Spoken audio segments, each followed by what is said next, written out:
sudah sembuh, sudah sembuh.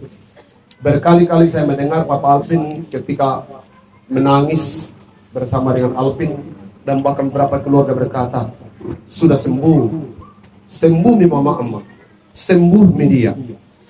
Kata sudah sembuh ini adalah kata yang penuh dengan pengharapan. Dan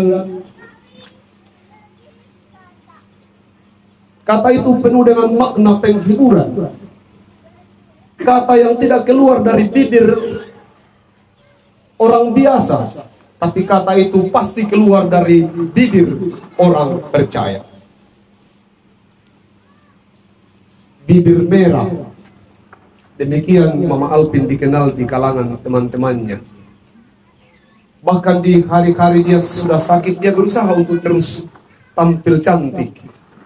Berkali-kali kami mengganggunya dengan berkata, mungkin masih bisa pakai gincu ini. Waktu ditanya kemudian kenapa suka selalu pakai lipstick, dia bilang karena gigi sudah ompong. Untuk membuat bahwa hidup ini terus semangat, ya saya pakai lipstick. Ada sebenarnya begitu banyak harapan yang masih digantungkan dalam hidupnya, sehingga walaupun di dalam segala sakit yang luar biasa itu, dia sedang menceritakan bahwa hidupnya baik-baik saja, dan dia begitu bahagia menjalani semuanya. Padahal sesungguhnya tidak ada lagi yang mempertanyakan penyakit yang disebut dengan gagal ginjal, gula darah, semua ada pada dirinya. Di tengah keberadaan itu, siapa yang tidak meraung-raung dan mungkin akan bertanya, Tuhan, di usia saya yang semuda ini, kenapa harus diperhadapkan seperti ini? Tapi dia tidak melakukan itu. Dia berusaha untuk terus tampil menawan. Dan kalau ke gereja, memang di antara semua peserta ibadah, dialah yang lipstiknya tertebal. Ternyata dia mau menunjukkan kepada kita semua bahwa dia semangat untuk menjalani hidup. Itulah caranya membuktikan dan memperlihatkan semangat hidupnya. Nah, saya juga tidak mau kalau besok tiba-tiba nenek-nenek ini sudah pakai lipstick semua. Lalu ditanya, kenapa merah semua satu jemaat ini? Dia bilang, kan kemarin khotbahnya bibir merah itu tanda semangat. Hati-hati juga, itu salah pasti. Yang memang sudah merah dari kemarin ya, bertangkan merah. Itu bukan berarti tanda awas, tidak. Bukan tanda awas ya. Merah itu untuk Mama Alvin, kan begitu. Saya lihat juga di diskusi BPR selalu dia bilang bibir merah, loh. Tidak ada kata mutiara yang mendampingi atau sepadan dengan kata yang kita baca tadi, bahwa bagiku hidup adalah Kristus dan mati adalah keuntungan. Cari di seluruh kamus. Tidak ada. Satu-satunya kata indah dan bisa diterima semua orang di dalam Alkitab.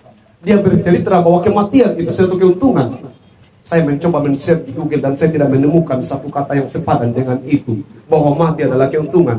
Mati bagi banyak orang adalah malapetaka. Mati bahkan disebut hukuman. Mati dianggap sebagai ancaman. Mati adalah sesuatu yang begitu sangat menakutkan. Kecuali satu tokoh ini.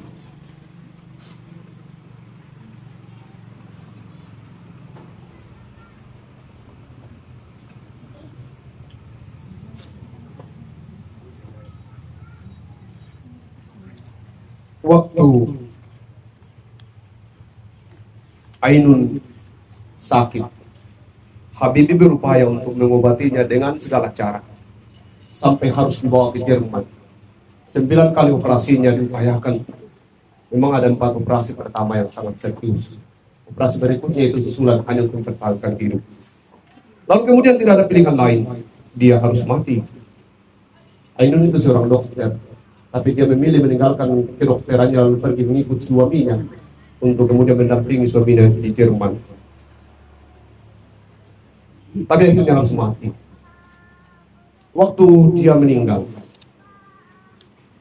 orang bertanya kepada Habibie, menceritakan bagaimana kisah cinta mereka, sampaikan ada patungnya cinta Ainun dan Habibie. Habibie berkata, hari ini aku tidak takut mati lagi. Ditanya, kenapa Habibie sudah tidak takut mati lagi? Dia bilang, Dulu saya sangat takut mati, tapi sekarang tidak lagi. Kenapa? Karena Ainun sudah ada di sana. Cinta juga lah kemudian yang membuat semangatnya untuk bersiap untuk meninggal. Apa gambaran ini? Bahwa kematian bagi orang yang punya pengharapan di depan itu bukan hal menakutkan. Mereka yang punya pengharapan bahwa kehidupan ini akan lebih baik ketika kita mati. Kita akan berjumpa dengan Tuhan yang selama ini memberi janji kepastian bahwa engkau akan bersama-sama dengan aku dalam Firdaus itu. Maka kematian bagi orang demikian tentu tidaklah menakutkan. Kematian hanya menakutkan bagi orang yang tidak punya pengharapan. Apa yang akan terjadi sesudah kematian itu? Maka percayalah bahwa dia akan ketakutan menghadapi realitas atau kematian itu. Tapi mereka yang punya harapan seperti Habibie bahwa kalau saya mati sekarang, tidak takut lagi. Ainun sudah ada di sana. Itu Ainun. Bagaimana dengan kita sebagai orang percaya? Kristus berkata bahwa aku ada di sana. Aku duluan ke sana. Aku mempersiapkan tempat bagimu. Makanya bagi Paulus, mati adalah keuntungan. Apa yang membuat Paulus berkata bahwa mati adalah keuntungan? Atau kita juga sekarang sudah berkata, ayo mati. Karena kalau kita mati untung. Bagi kita kematian itu bukan peristiwa yang menguntungkan. Kenapa? Karena itulah kenyataan sebagai manusia. Bahwa kematian ini sebenarnya kenapa dianggap tidak menguntungkan? Karena merusak begitu banyak harapan-harapan tentang cerita kehidupan lebih baik di esok hari. Itulah alasan kita sulit untuk menerima realitas yang disebut kematian itu. Karena masih banyak hal-hal yang ingin kita lakukan besok. Tapi saudara-saudara dikasihi Tuhan, Bapak Ibu, mereka yang mati hari ini itu atau kemarin itu berpikir masih akan bermain bola pada Natal klasis, atau masih akan paduan suara, atau masih banyak rencana-rencana. Dan rencana-rencana itu yang membuat kita sulit untuk ya sudah siap mati karena masih banyak program. Mereka yang sudah tidak punya program berpikir begini, mati lebih baik. Nah apa? Itulah kemudian banyak orang yang bunuh diri karena dalam kebodohannya berpikir bahwa kematian akan mengakhiri seluruh pergumulannya. Tentu peristiwa dan pemikiran seperti itu salah. Kematian akan mendatangkan masalah yang lebih berat dari masalah yang kamu tinggalkan di sini. Itulah alasan dikatakan tidak boleh bunuh diri. Mati adalah keuntungan bagi orang yang hidup dalam Kristus. Mereka yang tidak hidup dalam Kristus, mati bukanlah keuntungan. Itu yang memberi jaminan serius kepada Paulus bahwa saya hidup untuk Kristus. Sehingga kalau saya mati, bagiku mati adalah keuntungan.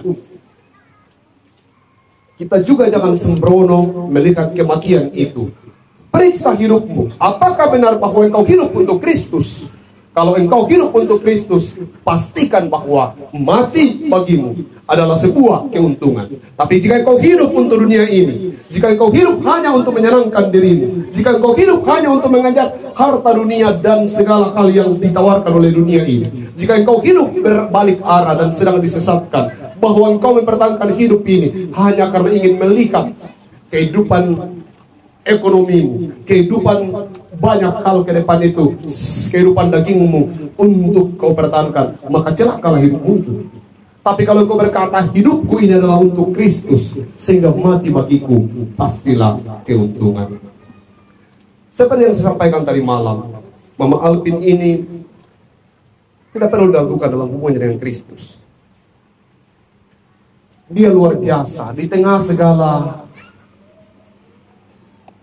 3 macam yang saya tahu penyakitnya yang kemudian ya belum lagi ditambah dengan tekanan dan seterusnya. Dia begitu setia mengangkat tanggung jawabnya sebagai orang percaya. Bersyukur tentunya dia mendapat suami hebat. Tidak ada di Salkalando yang mungkin, saya tidak tahu pastinya, tapi tidak ada di Salkalando yang menyamai Bapak Alvin untuk segala urusan itu. Dia betul-betul diperjumpakan, hidupnya singkat. tapi dia berjumpa dengan laki-laki yang pantas untuk mendampinginya sampai akhir hidup. Kita bangga untuk hal itu. Dan tentu kita percaya bahwa dia mengantar istri kekasihnya untuk mengakhiri pertandingan di dunia ini. Setia sampai akhir. Tidak hanya ditunjukkan oleh istrinya, tapi juga ditunjukkan oleh suaminya. Tentu di balik semua itu, kehilangan ini sangatlah menyakitkan. Tapi kita percaya ini sudah yang terbaik dari Tuhan. Dan jangan pernah mempertanyakan bagaimana Tuhan melakukan yang terbaik. Karena yang terbaik yang dilakukan Tuhan hanya bisa direspon dengan iman. Bagi orang percaya, kematian bukan akhir segalanya. Bagi orang percaya, kematian adalah perjumpaan pribadi yang akrab, nikmat, penuh damai sejahtera dengan Tuhan. Mama Alvin sudah menuju ke sana. Dia mengakhiri pertandingannya. Dia berlomba dengan baik. Dia hidup untuk Kristus. Dan kita percaya, mati baginya adalah keuntungan. Matinya bukan terpisah dari kasih kekekalan. Dia terpisah secara tubuh jasmani dari kehidupan kita sebagai manusia. Tetapi dia berjumpa dengan penciptanya dalam keabadian. Tentang apa yang harus kita buat, tentang apa yang harus kita kerjakan ketika kekasih kita sudah tidak ada. Percayalah bahwa ini bukan keinginan kita, ini agenda Tuhan. Sehingga bertanyalah kepada Tuhan, Tuhan tuntun saya menjalani hidup ini. Saya sungguh-sungguh kehilangan, saya sungguh-sungguh merasa tak berdaya lagi. Tapi saya tahu Tuhan tidak akan memberi cobaan yang tidak mungkin mampu saya tanggung. Sungguh kita semua kehilangan, tapi Kristus menemukannya. Sekali lagi, memang kita kehilangan, tapi Kristus menemukannya. Amin.